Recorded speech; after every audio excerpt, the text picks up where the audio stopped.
అర్థము ఉన్నదనా నీ అభిప్రాయం? లేదు, మావయ్య గారి మార్గదర్శకత్వంలో మన వైపు అధర్మం ఉండడానికి అవకాశమే లేదు. అంటే నీ ఉద్దేశం? ఈ రెండు పక్షాలు కానీ మూడో పక్షం ఏదో ఈ యుద్ధాన్ని నిర్దేశిస్తోందని నా అనుమానం. అవును,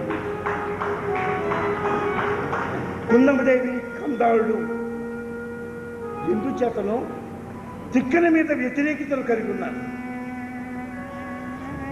వాళ్ళు ఏదైనా కుట్ర చేయడానికి అవకాశం ఉంది, కానీ ఏం చేస్తున్నారన్నదే ప్రశ్న.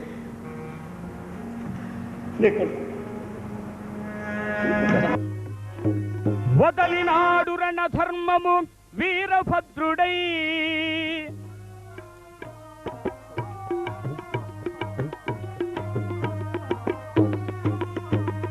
కదలినాడు రణ తిక్కన కాల రుద్రుడై, వదలినాడు రణ ధర్మము వీరభద్రుడై,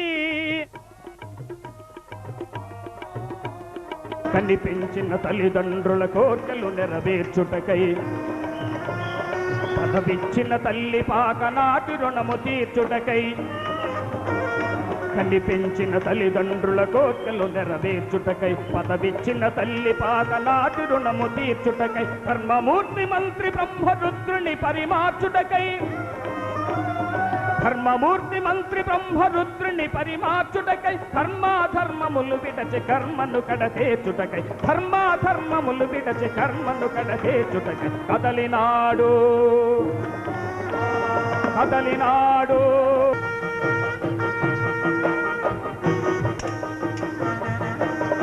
ఏలికిచ్చిన రక్త ఖడ్గమే బ్రహ్మరుద్రుని బ్రహ్మాస్త్రం,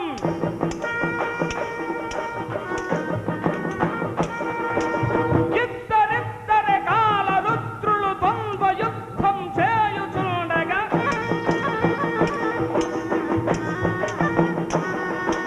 దిక్కులల్లి పిక్కటిల్లెను కుంభినే కంపిల్చిపోయెను,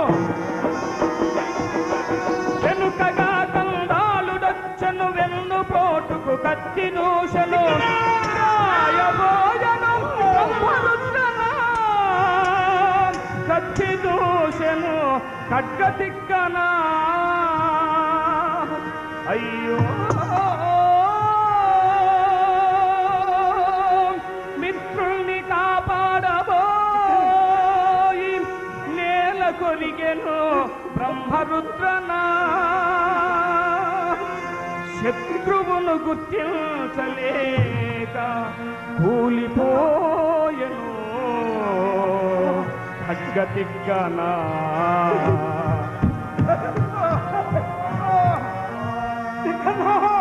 విధియాడించిన చదరంగములు పావులైరి ఆ ధర్మమూర్తులు,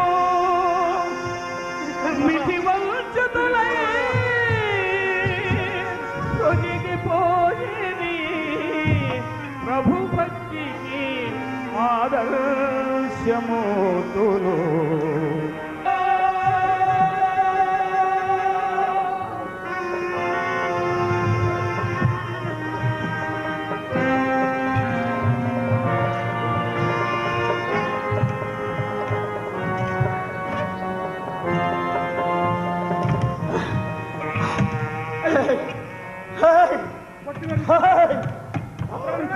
రక్తసిద్ధంగా మారిపోయిందో.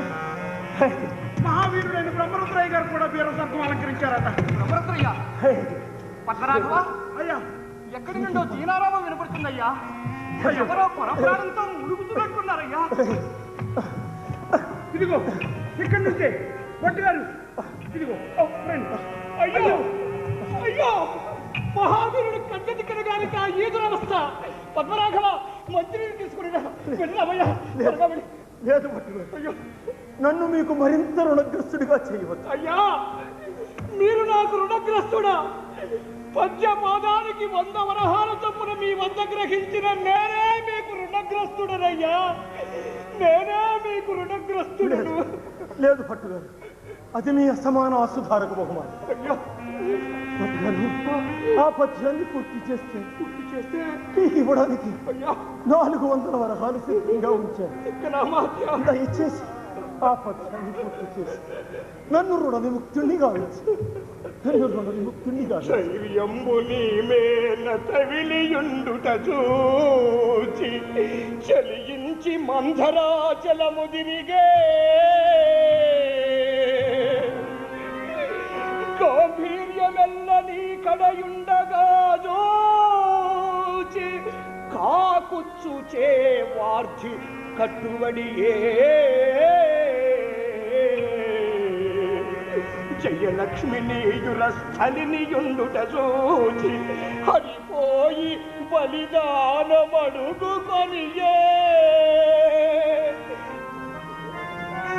ఆకారమెల్ల నీయందుడాగుట చూచి మరుడు రుద్రుని కంటి మంటగలిసే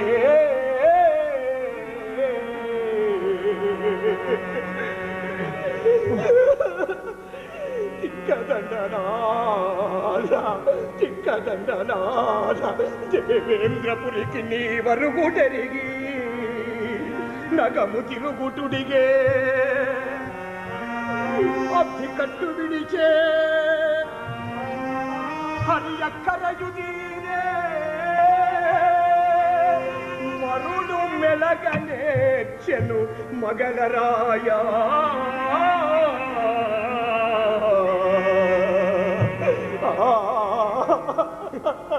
చాలా సంతోషం పట్టుగారు. మీ అభిమానంతో చాలా అతిశయోక్తులు వర్ణించారు. ఏదైనా నా రుణం తీర్చుకునే అవకాశం ఇచ్చారు. అయ్యా మంత్రివర్యా, ఈ ఉంగరం తీసుకుని వెళ్ళి నా భార్య చానమ్మకు చూపించి నీ 400 వరహాలు తీసుకుని అయ్యా నా తల్లిదండ్రులకు నా కడసారి నమస్కారాలు తెలియజేయండి. నేను నా భార్య ఊహించినట్లుగా శత్రువుల చేతిలో మరణించలేదని దేశద్రోహుల చేతిలో హతమయ్యానని అయ్యా అందుకు నన్ను క్షమించమని నా భార్య దయచేసి లేదు లేదు, మిమ్మల్ని చికిత్స చేసి మేము రక్షించుకుంటాము. మా రాజ్యానికి మహామంత్రిని చేసి మా కాటమరాజు మీ రుణం తీర్చుకుంటాము. అవునయ్యా, మీ ఔదార్యంతో నా మీద మరిన్ని అపవాదులు వచ్చే అవకాశం కల్పించండి. దయచేసి వెళ్ళండి. నేను నా ఏకాశి గడియలు వచ్చే వరకు నా యోగ విద్యా ప్రభావంతో సజీవంగా ఉండి ఏకాశి గడియల్లో మరణిస్తాను. దయచేసి వెళ్ళి దయచేసి తిక్కనామాత్య, నీ దానగుణము నిరుపమానమయ్యా.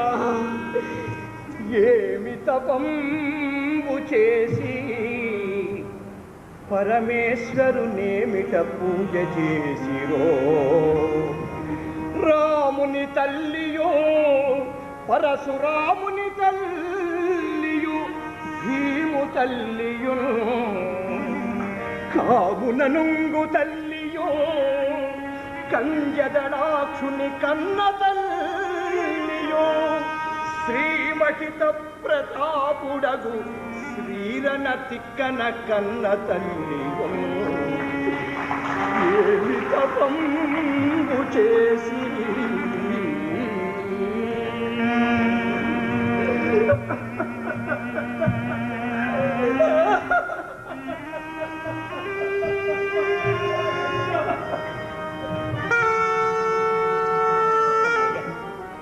ఈ దిక్కున బుద్ధికి నా పేరు చెప్పలేదు. అయినా రేపు ఏకాదశి గడియల వరకు చవరండి. ఈలోపు మహారాష్ట్ర వస్తే అలా జరగడానికి వీలేదు. ఈ దిక్కని ఇప్పుడే చంపాలి.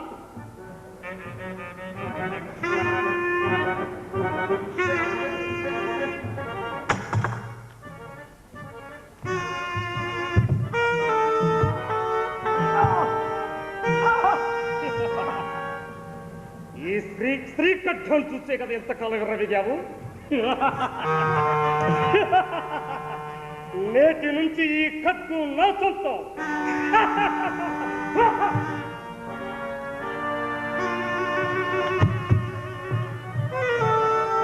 అమ్మా, ఎలాగలాగా తిక్కన గారి మళ్ళీ రణభూమి పంపించాం. ఈ సిద్ధర మంత్రి మా మాటలకు పౌరుషం వచ్చి తిరిగి వచ్చినందుకు కారణం తెలుసుకోకుండా చడమడా తిట్టేసరికి సరాసరి యుద్ధానికి వెళ్ళిపోయాడు. వెళ్ళిన వాడు తిరిగి రాకుండా ఏర్పాట్లు నేను పూర్తి చేశాను. అమ్మా మీరు చేస్తే తిరిగే ఉంది. ఎలాగో తిక్కను తిరిగి రారని కనుక మహారాజు గారితో చెప్పి ఆ మంత్రి పదవి నాకు ఇప్పించారంటే మీకు రుణపడి ఉంటాను. ఏమో అనుకున్నాను, మీకు ఆశలు చాలా ఉన్నాయే. మీలాంటి వాడిని మంత్రిగా పెట్టుకుంటే తిక్కన్న గారి పేరు చెప్పి లంచాలు అరగించినట్టే రేపు నా పేరు చెప్పి ఇంకెవరి వద్ద నా లంచం తీసుకుని రాజ్యాన్ని అమ్మేవు. ఆ పదవి నా తమ్ముడు కందాలుడిది. ఏమిటమ్మోయ్, ఏరు దాటాక తప్పదగలేసినట్లు నానేరాలు ఎంచుతున్నారు. అసలు మీ చిలుకు చచ్చిందనే కోపంతో కందాళుడి ద్వారా ఆవులను చంపించింది మీరన్న సంగతి నాకు తెలియదు అనుకుంటున్నారా? మంత్రి పదవి నాకు ఇవ్వకపోతే ఈ విషయాలన్నీ మహారాజు గారితో చెప్పాల్సి ఉంటుంది. కావాలంటే కందాలని సేనానాయకుడు చేద్దాం. సరే, ఆ విషయం తర్వాత ఆలోచిద్దాం. ముందసలు ఆ తిక్కన చావని. చచ్చిపోయాడక్క, తిక్కిన చచ్చిపోయాడు. నిజంగా? అవును అవును, ఆ బ్రహ్మరుద్రితో పోట్లాడుతుంటే వెనుక నుండి మొత్తం పోటు వచ్చాడు.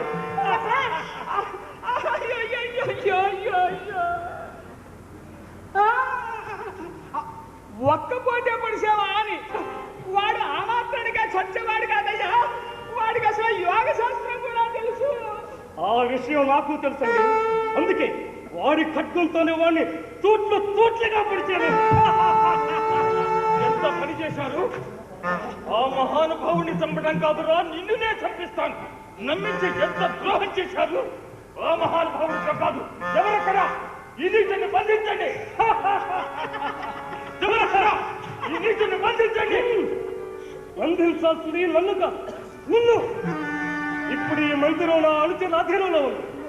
నిన్ను చంపి కాటమరాలతో యుద్ధంలో చచ్చిపోయాడని నీ శవాన్ని గడుపులో మారేస్తాను. ఇక్కడ ఎలాగో చచ్చిపోయాడు కనుక ఇక నిన్ను ఇప్పుడు ఎవరు కాపాడలేదు. ఇక ఈ పాకనాట సామ్రాజ్యానికి నేనే రాజును, యువరాజును, మహారాజు.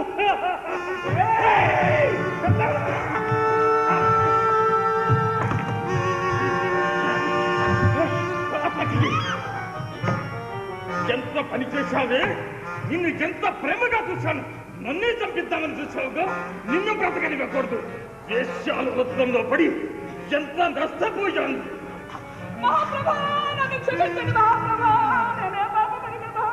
ఏ పాపం ఎరగవే? శుక్ర గారి వంటి మహాత్ముడి పేరు చెప్పి లంచం తీసుకుని ఆ మహానుభావుడి మీద మాకే అనుమానం కలిగేటట్లు చేసి మాకే మహాపరాధం నీలాంటి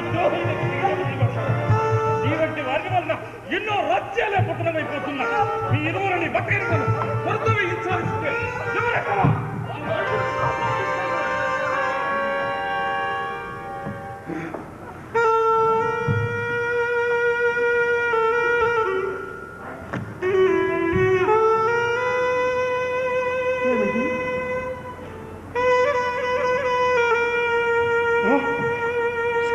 శ్రీకట్టు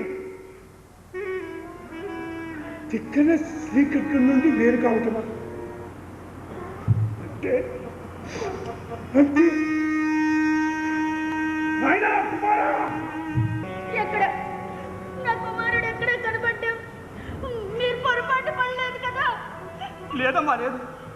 ఇక్కడ ఎక్కడో చాలా దీనావస్థలో ఉండగా చూశానమ్మా.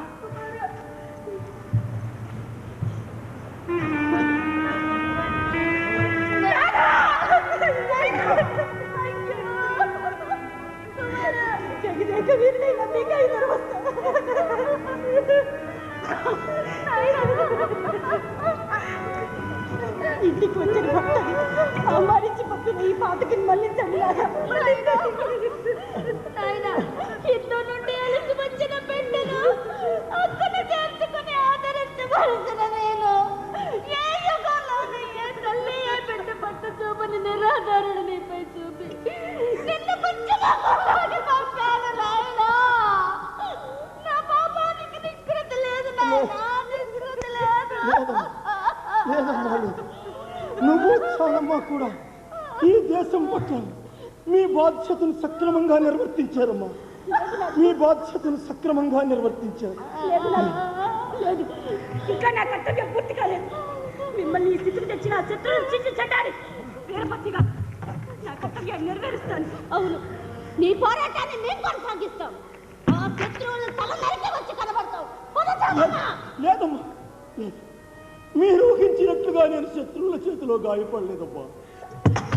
ఏ శత్రువుకి అయినా కందారుడు నన్ను వెన్నుపోటు పొడిచాడమ్మా, వెన్నుపోటు పొడిచాడు అమ్మా. కానీ నా శత్రువు పక్షాన పోరాడుతున్న నా మిత్రుడు బ్రహ్మరుద్రయ్య. మన బ్రహ్మరుద్రయ్య? అవునమ్మా, బ్రహ్మరుద్రయ్య నన్ను కాపాడబోయి నా చేతిలోనే వీరస్వర్గం అలంకరించాడమ్మా, వీరస్వర్గం అలంకరించాడమ్మా. నా మిత్రుడు రుణం తీరాలంటే ఆ కందాలను చావాలి, ఆ కందాలను చావాలి.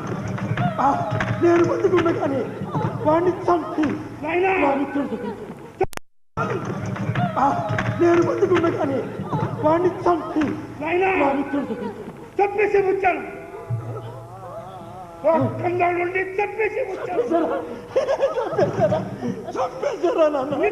పోటు పొడిచి నీకు ద్రోహం చేసిన కందా నుండి చంపేసి వచ్చాను.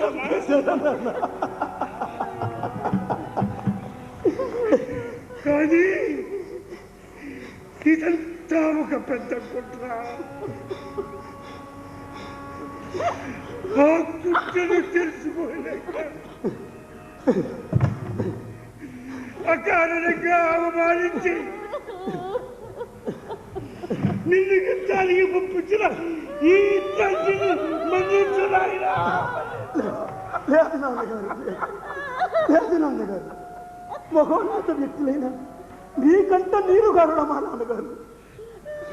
మీ కడుపులో జన్మించడం నా పూర్వజన్మ సుకృతం నాన్నగారు, నా పూర్వజన్మ సుకృతం. శానమ్మా, శానమ్మా, సహధర్మచారిణి మీ రుణం నేను తీర్చుకోలేను సార్. శానమ్మా,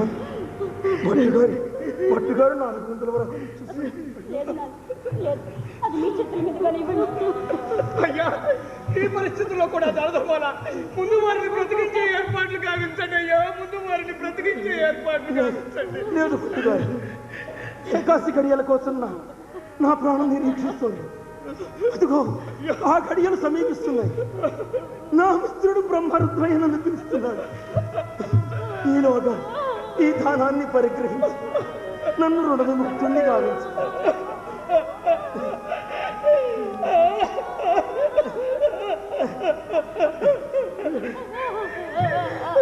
శానమ్మా, శానమ్మా,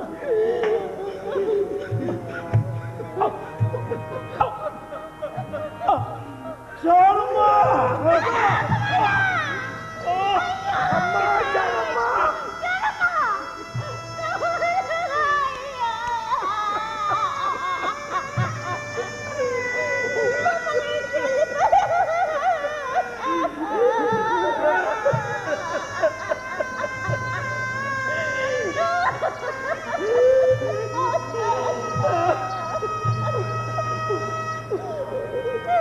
వెన్నెలలేని రాత్రియు రవి ప్రభలేని దివము నీరు లేకున్న సరోవరం కడునొప్పకు దీపము లేని ఇల్లునై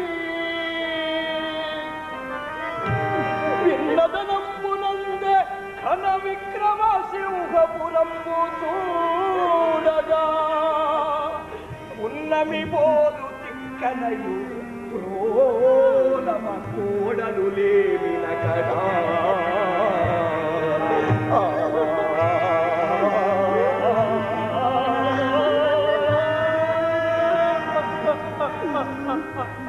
యుద్ధం యుద్ధం యుద్ధం ఎప్పుడు ఇరు పక్షాలకు అనర్థాలనే తెస్తుంది.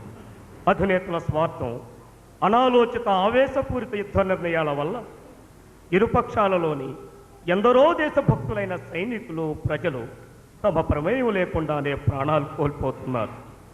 యుద్ధానికి అసలు కారుకులైన కుందమ్మదేవి వంటి నయవంచకులు, రాయబట్టు వంటి లంచగొండులు, కందాళుల వంటి దురాశాపరులు, ఎర్రయ్య వంటి ఆవేశపరులు ప్రతి సమాజంలోనూ ఉన్నారు, ఉంటారు. కావున రాజ్యాధినేతల పట్టుదలకు పోకుండా చారచక్షువులై అప్రమత్తంగా పరిపాలన సాగించి శాంతిని సాధించాలి. యుద్ధం అనర్థం. శాంతిని సాధించండి, శాంతిని సాధించండి. దగ్గరికి రావాల్సిందిగా ఈ సత్కార రాజు లక్ష్మణరావు స్వాగతిస్తారు. వేదిక కమిటీ అధ్యక్షులు జిట్పవర్ మిత్రా గారు పర్యవేక్షిస్తారు.